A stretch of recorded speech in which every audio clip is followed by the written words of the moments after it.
All right, we back. Beyond the Skills podcast, where we talk life, business, real estate, entrepreneurship, marriage, sex, everything. We don't got no holds bar. OnlyFans, Mama Rood. We were just talking about Mama Rood going, start maybe taking pictures of some inappropriate stuff.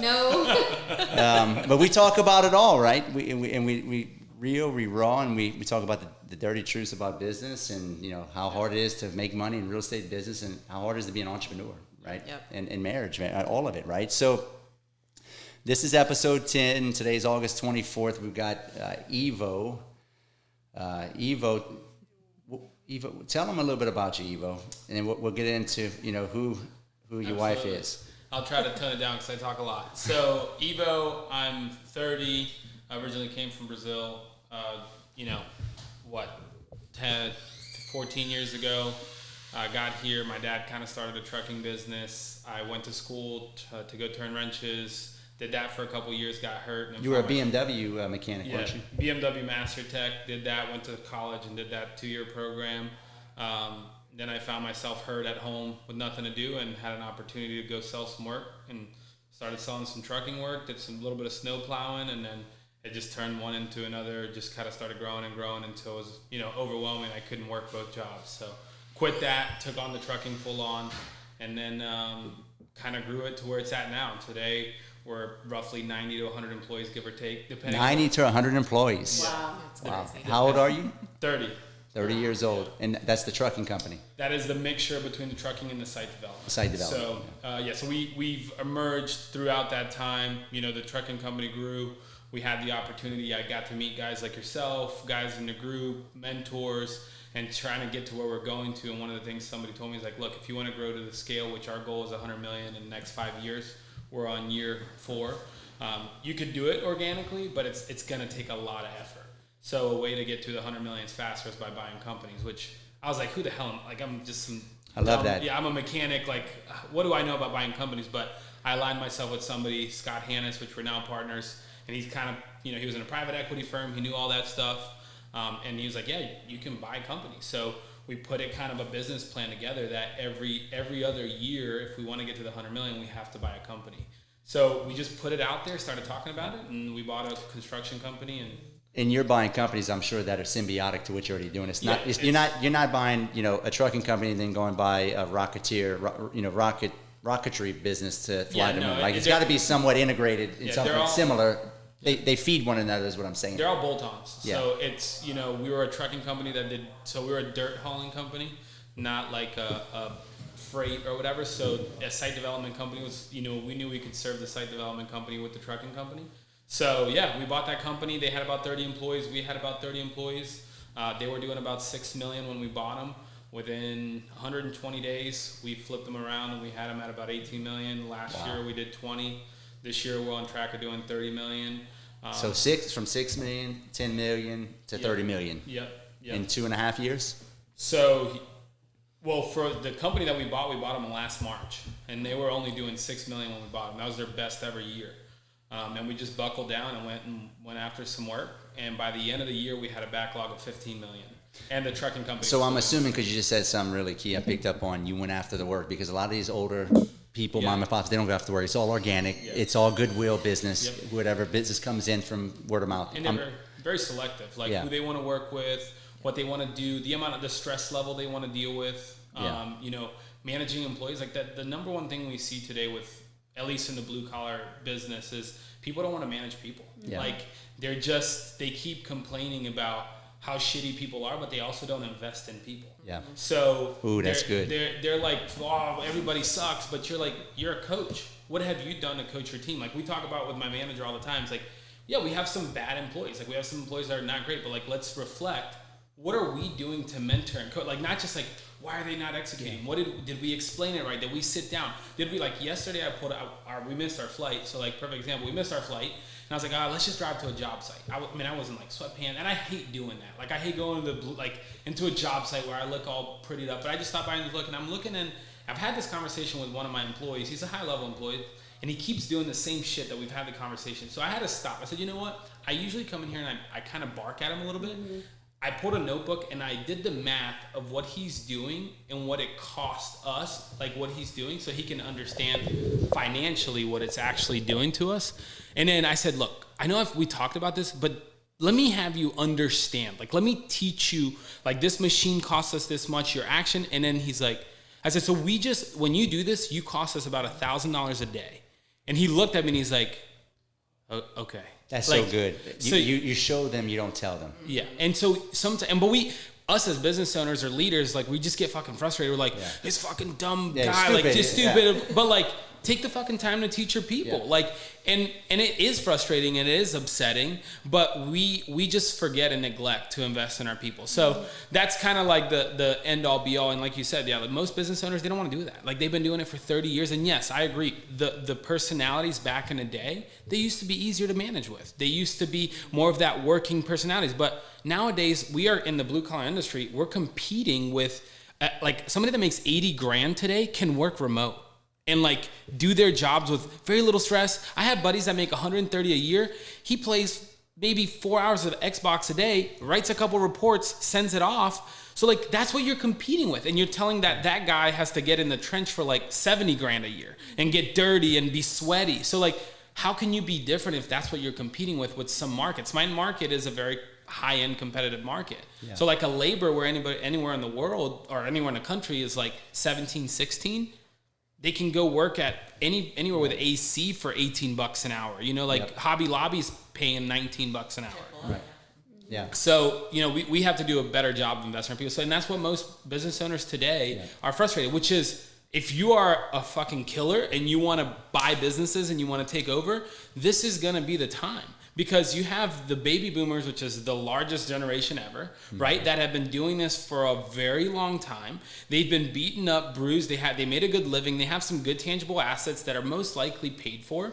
They've just gone through COVID. Yep. They've just gone through some stressful times, and now they're getting ready to go through another down. They just don't want to deal with it, and they don't want to deal with the people and the personality and going back through that. There's more opportunity in buying businesses right now than buying real estate. 100%. I mean, we're buying it. We're closing on an HVAC company next week, and we've been talking to this guy for 4 or 5 years. Finally, we struck an owner finance deal. But I mean, with interest rates like they are, it's hard to make real estate cash flow. So I love what you're doing. I love how you niche down to bolt-on businesses. You've taken your trucking company and you mixed it with the site company, but y'all still do some real estate because y'all are building. Y'all build Airbnbs, which we love that asset class. Me and Patti do that. Yep. Taylor here. Let's let her talk for a second. Taylor's a. Tell us who you are, Taylor. Yes, I'm Taylor, Evo's wife. So yes, we're out of the Northern Virginia area. I started, when I was 19 or 20 in real estate. We started 15 together, though. We met. You give that background. Yes, so we met on beach week vacation. We were 15. Wait, on beach week vacation? Yeah, beach week. Your parents just so happened to go to the same time? Oh, parents were not involved, no parents. She came, for those that have been in Myrtle Beach, South Carolina, she came to the fudge factory, and I was working at the age of 16. So impressed by his singing skills and fudge making, So we did long distance for a while, and then I went to 2 years of community college up in upstate New York, because that's where I lived at the time, and he was in Virginia. So when I moved down, because I obviously wanted to be closer to Evo, I was like, I know that I don't fit in with the whole school environment. I did 2 years of community college. I was like, this just isn't for me. I have no idea what I want to do, and I know for sure I don't want to spend $50,000 a year going to school out of state. So I was like, what the heck, I'll just get into real estate. So that's what I did, and started with like a small brokerage, worked my way up, and was selling like 25 homes my first year. So it was crazy, wild experience. And then once Evo started building up the trucking company, I was like, okay, I have some extra time on my hands now. I have a book of business. I'm still doing this on the side. Let me help him grow this. Mm-hmm. So wherever he needed things, wherever like the company needed extra hands, because at the time it was just like him, his family, me, and a couple of other employees. And so I just kind of became a bolt onto that. And wherever we need the assistance there, I just jumped in and helped with systemization and some of the back end stuff that. So now you work together as a team. She works in the business. Yeah. So you still have your license though? Still have my license, but I'm not selling a lot of real estate anymore. Yeah. So I'm helping him a lot more with like systemization processes, the things that he doesn't like doing. Yeah. I think that's so important, especially when you're working as a team, as a couple relationship or married. to divide and conquer, because if you're both going after the same things, you'll just butt heads 24/7. And are you good at the things that he's probably not good at? 100%, yeah. And he's good at things that I'm terrible at. So we figured out that balance, and once we figured that out, it's like, okay, you handle this, I'll handle this, and let's just drive this thing forward. And that's why it works, because you're in your lane. I see that all the time. If you have two, because you're a driver just like me, I see that. You're more. You have the same personality. You're an influencer slash cheerleader kind of style. You want to go. Let's drive revenue. And I see it. That's why it work. And so I see that. How do y'all manage? So you got the business, you've got the marriage.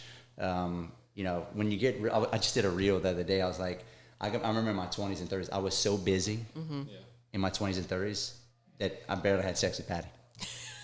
How do you manage? How do you manage? I'm sorry, I get way too stressed. I need to release at least like 5 to 6 times a week. I'm sorry.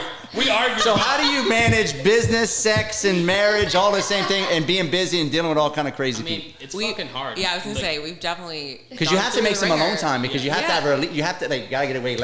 Me and Patti would, we'd squeeze away in the closet sometimes at work, and it's the only chance we got. We work all the time. I mean, we work in multiple jobs. Yeah, so because I love the team effort. So I want to know the dynamics, because I think it give a lot of value to listeners, because a lot of people love what me and Patti do, and y'all do the same thing. So that's why I want to bring y'all on, so y'all can, share what y'all do, what makes it work.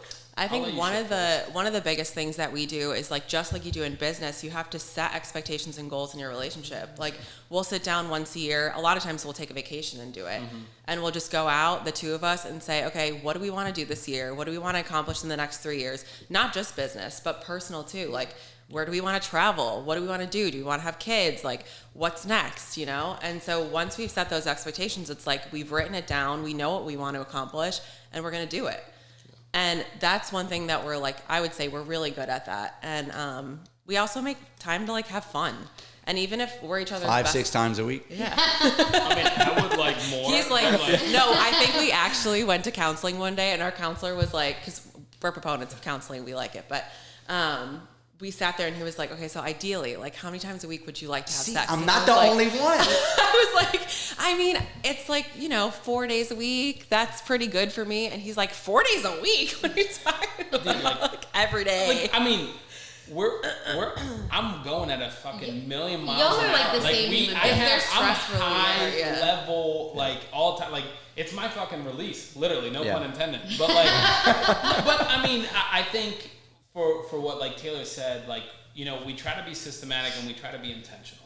But like, life is fucking real. And like, as much as we sit down and we go to the beach and we do this big plan for the year, life just fucking happens. Yeah, and like, get in the way. shit gets in the way, and we're together all the time. So like, we do get down each other's throats. Like, we're not perfect. And like, I know what she's good at, and she knows what I'm good at, and we try to make sure that we are in each other's lanes. And like, I think that's important. Like, in the very early beginning stages of our relationship, I was just a dictator. I said, look, I know what you're good at. This is how you're gonna do it. This is what you're gonna do. And sometimes I still have those tendencies, but like, not until I like said, like, what do you want?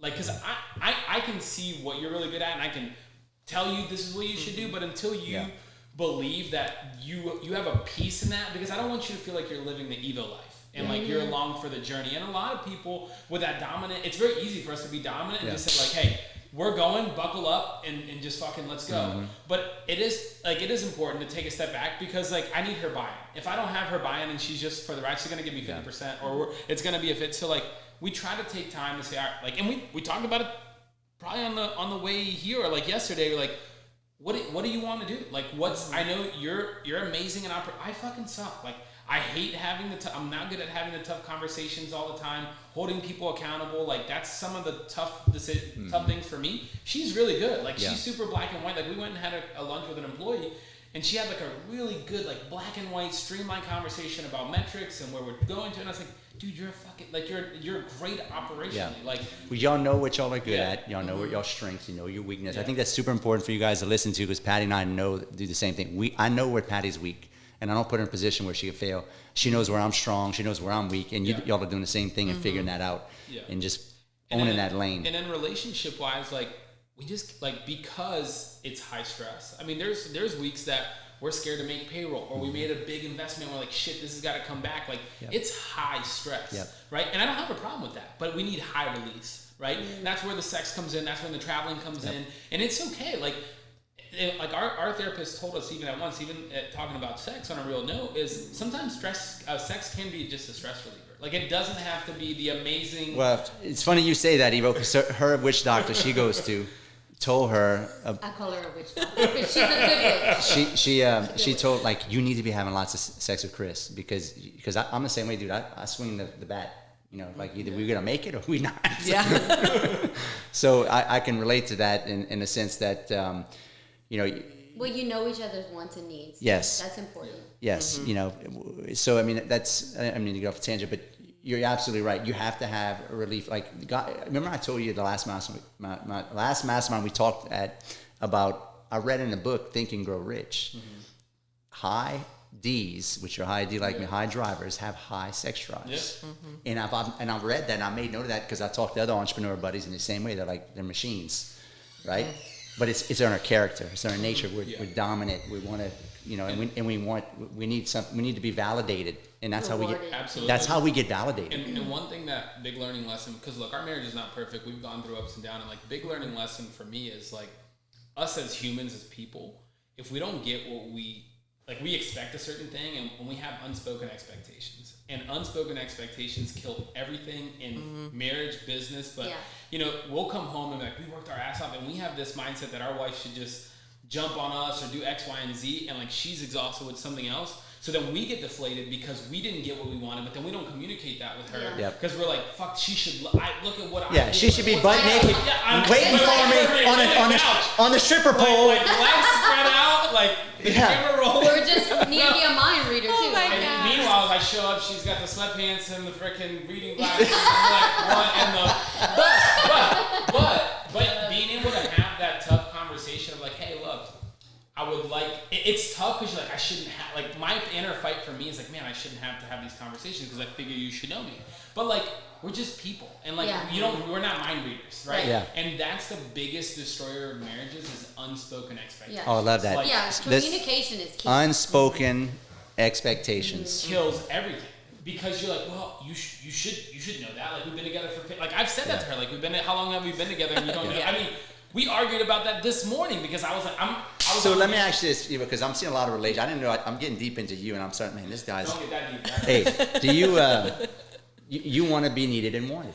Absolutely. See, I'm not He's the only. the same way. I'm like, I need words of affirmation. Yes, because I work so hard. Yeah, I'm like, hey, you're gonna tell me, worship me, and you're gonna. Oh I say worship. You're God. gonna. I'm just like, I don't need to be loved, Mama. I mean, I have 5 kids before you that all need to be worshipped too. It's exhausting towards the end, and I'm trying to give you all I got, but I don't know how much I got left in me. No, but it goes back, guys. This is real talk. Yeah. I wanted to bring this up because I knew this is, it'll help you with your marriage, especially if you want to have an entrepreneurial couple's marriage and business together, because this shit it's hard to run a business and be married. Yeah, very much. But if you figure it out, it's a superpower. It's cool. It's amazing. It's a competitive advantage that most people don't have, and y'all are better do things in that business most won't. Yeah. Yep. So, well, good. What else can you tell us about? What are y'all looking to do here in the future? Y'all buying businesses. What is the next step for Evo and Taylor? We had a couple things in the works right now. She wants a baby, number one. So I'm working. Awesome. That's one. We're built. We want to build a family, so that's really big for us, and it's scary too as entrepreneurs, right? Because like our lifestyle is fucking crazy. So you're like, God, when you put a kid in the mix of this, it's gonna be nuts. But you just figure it out. Like anything else, like we can't plan We've for got it. 5. You mix it in. We just Whatever mix you it. guys are doing, we want to do one more, so we're gonna go for 6, maybe 7. Like, But yes, that's definitely in the plans. Yeah. And then we're building another Airbnb at Lake Anna, which has been great. And then looking for another business to tackle probably in 2024. Yeah, 2024, looking for another same thing, bolt-on business that most likely it's going to be a like-for-like size with us, which then will take us to, we'll do 30 million this year and we should track to do 50 million in 24. So it might be we're looking for a 30 to $40 million business to acquire. that then just puts us immediately at the 80 to 90 million, right? Something maybe that you're already spending money on. Yeah, and it could be bigger than us. We know companies that are $100 million companies that the owners are just gone their third generation. Most businesses die after the third generation, right? So our goal is just to be able, what I want to leave a brand is make millionaires out of my employees. Like, how do I... Ooh, that's good. Like, how bring do them I, with you. Yeah. How do I impact? Because it's, I'm sitting here and I'm having this conversation and I'm talking about the amazing lifestyle, but I can't be ignorant to say like, well, y'all just go work for me and like figure it out. Now, there are going to be people that they don't want anything to do with this. They don't want to put the work in, but the true team members that are along my side is I want to impact their lives in a way that my life was impacted from when I met you, right? Like, you guys have a major impact to where I'm at today because I got the opportunity to work alongside you guys, see above where I thought, like, I had a tunnel vision, met you guys, had a tunnel vision, met more. So, like, we keep growing our vision, right? Yeah. And I want that for my employees. So we want to be able to impact the lives of all our team members, make millionaires out of our teams, create freedom and lifestyle, and then have a lifestyle that we want. Like, and I think we have that. I mean, there's always anxiety, right? Because we're not set. We're not like, financially, so we're okay, but because we're never settling, so I'm always doubling down. Yeah. Like, if my bank account is doing great, I'm like going all in on something else. Like, well, let's stay broke. Okay. At all times. See, this is good stuff right here, because this is how me and Patti have gotten to where we've gotten. We just said something. Every time you got a bunch of money, what do you do with it? You invest it. You take another risk. Yeah, money has to make babies. I mean, it's the cycle. It's the cycle of money. And I heard something so great the other day on. I try not to scroll, but I do some scrolling. But it was something where he said, have you found the opportunity in your life that will alter the aspect of your life and your family's life? And it was somebody that worked at a restaurant, just a bartender, and the answer was no. And he's like, well, I'm going to give you the number one secret is, have you been spending your days looking for that opportunity?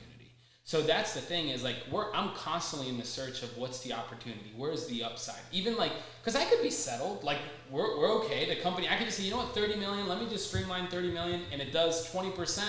I mean, that's an amazing fucking lifestyle. Hell yeah. But it's not about the money. I mean, I've lived through some hard times that I've created for myself. The money won't bring happiness, but improving yourself every day, knowing that, okay, I'm a better guy than I was yesterday. I'm a better husband. I'm a better friend. I'm a better leader. Like, we just have to, when people ask me, when's enough? Enough, if you think enough is enough, then you're dying. You're done. Yeah. So you're not playing the game anymore. Exactly. And it's not about the money, but it's just about like, okay, I want to become more articulate, or I want to be able to grow. So it's just about improving. And if improving means I am able or have sex 8 days a week. Let's create an extra day for it. Dude, double, I mean, we have a sex coupon book. That's a sex coupon book. Sex coupon book is great. Everybody should do one. But no, I mean, and so that's what we want. I mean, our future. So we also just started kind of a new venture with Scott, which is the guy that helped me streamline. And Scott came from a private equity firm where he used to buy and merge and acquire businesses. And like I said, I'm kind of like, I'm the guy rough around the edges. Like, I can work really fucking hard, but with the intentionality and the guidelines, like, you can work really hard, but also really smart. So how to put the systems, the processes, the right people in place. And so he's helped me do that, and it's allowed me to grow to this level. So I want to help other people also see that, because it's easy. And like, the biggest thing with business owners is we're just so fucking prideful. And we want to be able to do everything. Like, if I'm not the boss, like, guys, Jeff Bezos owns like 12% of Amazon. Yeah, is he the leader? Sure, absolutely. But like, we got to stop having this mentality that we have to own everything. Like, partnership wins. Like, ooh, that's so good, guys. That's what you just said. Like, it's gonna win. If you want to go fast, go alone. If you want to go far, go together. And like, it is a pride thing for us, for people, because you're like, oh, I want to be 100%. Like, even for me, like, I'm 100% owner of my LLC, and I'm getting ready to give part ownership to one of my key employees. But like, just like, it's gonna give you freedom, because now that person's gonna work. So like, I think letting go is freedom as well. So we want to continue to expand, and we want to continue to make an impact in friendships and people, and have an amazing marriage. Because look, entrepreneurs, marriage is already 50-50. 50% failure rates nowadays, right? So like, you put a business into it, and stress and money, that shit plummets. So like, I don't want to make a shit ton of money to then just get married 3 or 4 times. And so commitment nowadays are like to the bottom. And even in the beginning of my marriage, I didn't understand what commitment was. But like, I want to stay committed to what our process is, to my family, to my business. And like, continue to have an amazing life with Taylor and have an amazing family. And that's what it's about. Like, not lose sight of like, oh, I just want to build 10 houses. And yeah, like that is by far an amazing thing and it will give us a great lifestyle. But if my marriage is not good, none of this fucking matters. So it's so true. You have to balance. Yeah. Mama, what do you think about all that? I love it. I mean, I think about the partnership thing, we were very at the mindset where we had to do it all just us. And then we were like, ran out of money. We're like, well, how are we going to expand? We can't expand anymore. We're maxed out. Yeah, so we pivoted like that too. Money. Like the first $20 million that I did all my own. And we weren't partnering. We were out of money. Yeah, absolutely. So that was that we pivoted with the same mindset a few years ago. That was raising private money, having strategic partners, and I think it ties into what you guys are doing. You partner up with the mergers and acquisitions guy to help you scale. Mama, what else can you touch on that you felt that they said that's pertinent? Well, I think it's important before you have kids that you have the idea of what you want. We just like went full force. We just had to first, and you were like, oh fuck, what happens now? Wake up, you got 4 or 5 kids. Yeah, it's like, whoa, okay. So it's good that you already have the vision because it took us a long time before we like realized that so many things in our life were holding us back, and like we had this conversation in the living room. Talk about holding back, because that's a huge thing about people. How many people have you had to pull out of your life to keep y'all from going where y'all want to go? Yeah, because that's huge. If you're gonna if you're gonna do what you're doing on a big scale, you got to have the right people, and you can't. You probably have a lot of people in your ear. 100%. Talk about that. Let me hit on that just because sometimes and look, I love my family. I've been tied to my family for a long time. Sometimes your family is just not the best thing for you to be around. And that's really tough. Like I'm so background that I didn't say I'm Brazilian. I'm a brown guy. So family is a huge part of who we are, right?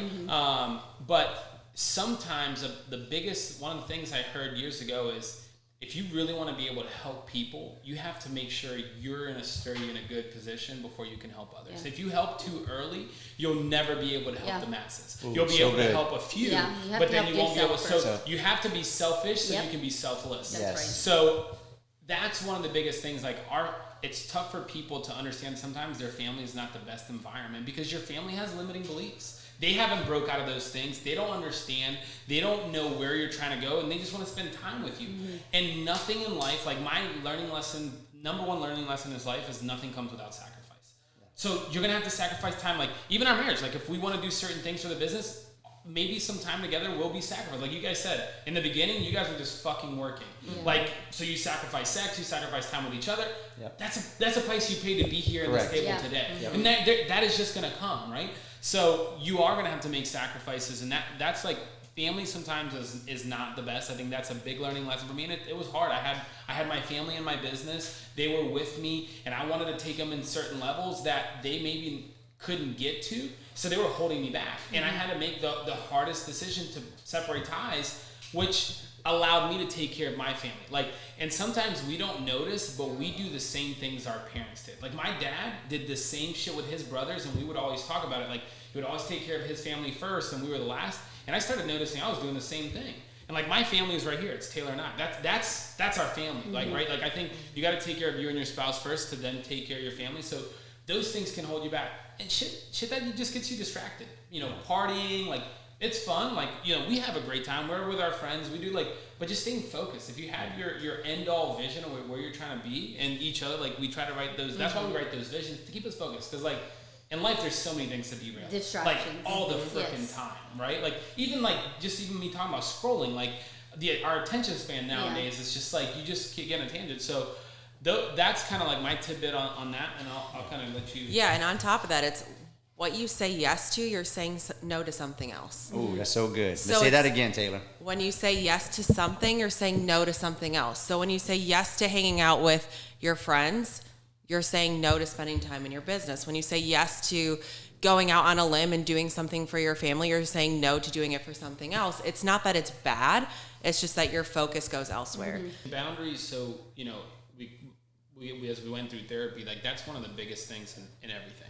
I think if you're married and you guys are listening to this, having the conversation of just like, what are some boundaries you want? Just set some game rules, right? Like there's traffic laws. There's like, run your marriage like a business. Like just talk about like, hey, what are some things? Because again, the unspoken expectations were like, hey, I shouldn't have to tell my wife that she shouldn't be doing X, Y, and Z. Like just set those things. Like, hey, look, this is a boundary I really wouldn't like you to cross, and vice versa for her to me. Like this is something I wouldn't like you to do, and that because we did not do that at all. At the beginning. We didn't either. Zero. The first year was a nightmare. Yeah.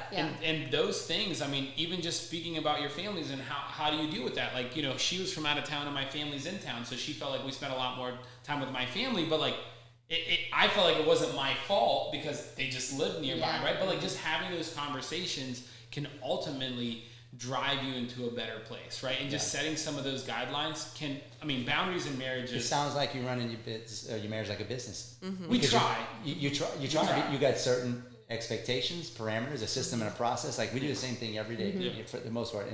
But I always tell her like we have to run a business or a marriage like a business. Mm-hmm. If you don't, then unspoken expectations. Your employees don't have unspoken expectations. Yes. Yeah. So. And that even with your employees, sometimes that's why we get so frustrated because you're like, he should just know know that. You don't have, like I had a conversation with one of my managers and I said, you have to stop saying they should just know. Yeah. Like, no. Like, I don't care if they're the highest paid salary employee until you have the conversation and you put it in front of them what your expectation is. If you tell them and sit them down and then you coach them, because then that's the other thing is we tell them, but then we don't show them how. Mm-hmm. And then they fail and they're like, well, how could he fucking fail? People, they're not self-teachers. They're not, me and you are a different breed. And so, and not in a bad way, not that our employees are any worse. They have special things that they can do that we can't. Yeah. So we're self-sufficient. We can figure shit out. So we have to coach the people. And even with your spouse, like if you want a certain thing done, coach and help, vice versa, right? But we just say it and then you expect them to do it. No, show your people. How do you want it done? And then if they break that trust and they break that and they continue to do it, then blatantly, then you know, right? Yeah. But that's just in anything. I mean, it's hard, man. I mean, life is fucking hard. Business is hard, but it can be amazing if you just are intentional. Mm-hmm. Yeah. The problem is people are just extreme. They're either all in their business, and then they say, well, if I'm all in my business, we should just be praised. But you still have to put the same intentionality when you get home. Mm-hmm. I mean, it's just what it is. Like, if you're not going to put attention in your marriage, then it's not going to work. Well, and it's like people will fight so hard for their business. It's like, what's the worst thing that could possibly happen to you? Oh, I lose my business. I lose all my money. Okay, well, what about your relationship? Mm-hmm. Like, you should be putting more work into your relationship because in your business, it's, okay, 1 strike, 2 strike, 3 strikes, you're out. Your marriage, you're committed. Like, you're in that for the long haul. So put some work into your freaking marriage. Yeah. You know, and have some of that grace that you give into your business, into your marriage as well. Don't say the D word. What? We gave that. I used to say that shit all the time. Yep. Right? Like we used to get in a fight and like, I mean, maybe this shit just doesn't work out and we're gonna get fucking divorced or something. And then we went through some hard shit and we just don't say the D word. It's not. It's just not. Not an option. Like anything in business, right? Like you don't. I tell people if you start a business with a plan B, it's gonna fucking fail. Mm-hmm. Just. If you have a plan B, then you're not made to be in business. Yeah. Like, you have to muscle it through, weather it out, like, bleed, and you'll make it. Like, so same thing with marriage. Like, if you already come out, well, I have to just, like, maybe we're not, like, you can... Well, you can't lose if you don't quit. You know what I'm saying? Right. You just, you can't... Well, going through all the hard shit makes you so much stronger. Because I mean, we've been through some crazy stuff in our younger marriage, you know, we've shared with you guys before. But you just push through. Yeah, absolutely. And you keep doing the right thing. You keep doing the right thing, and then it just everything smooths out, and then you get blessed when you do the right thing. Just magical things happen. And you have to improve, right? Like you can't do the same shit over and over. You can't be insane. So like that's the thing. Like in business and in marriage, like you have to work on yourself, and that's the thing. Like we read the self-help books to help us in our business. Like spend some time improving yourself as a husband, or unshiningly to say, like we work on our sex life. Like we talk about things that we like, and those are taboo things that like. Will destroy marriages because people are not willing to talk about what they like in the bedroom or what they don't like in the bedroom because it is weird and it is uncomfortable. Mm-hmm. But if you're willing to go in the uncomfortable place, it's real though. Our counselor would say that all the time. He's like, "There's no normal. There is. Why is everyone?" I mean, our counselor told us that one of his people asked if it was okay to shove an apple in the ass. he goes, you know, I had somebody come and ask me if it was okay if she puts an apple in her wife's ass, and he said, does she like it? And the guy said, yes. Look, There's no whatever, as long as it's okay. Listen, I don't like that. Don't even ask. I didn't realize an apple can go in an ass.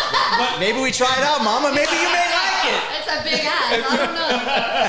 Oh my God. But I mean, so those are the things, like, I know it's weird, I know it's uncomfortable, but like, the uncomfortable is where the growth happens. Exactly. Well, you tie that into business. Doing, like you said, you have problems confronting some employees and having the hard conversations. That's just hard. I struggled with that in my 20s and 30s, and now I'm almost too confrontational because I've been, you know, shied away from hard conversations. But that shit makes you grow. Doing the hardest shit, doing the shit that nobody's willing to do, is where all the growth's at. Absolutely. I mean, it's the gym. Yeah. When you pick, somebody was just saying too, I heard today, you go to the gym, you do the same workouts, and you expect to get fucking big. Yeah. Well, how?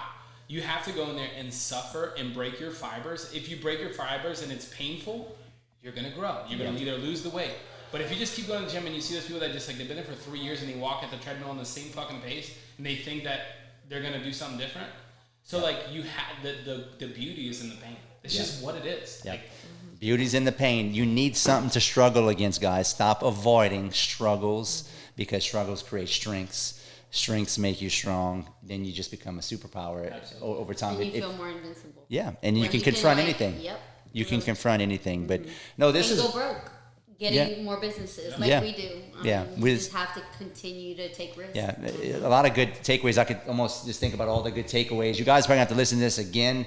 Evo and Taylor dropped some nuggets that was really, really good, you know, on business acquisitions, growing your business, keep acquiring new business, keep growing, how to work in the marriage. I mean, there's a number of golden nuggets here, but I know you guys are, you know, y'all are putting on a mastermind here soon, aren't y'all in Cancun? Yeah, Cancun, Mexico. Yeah, tell us about that.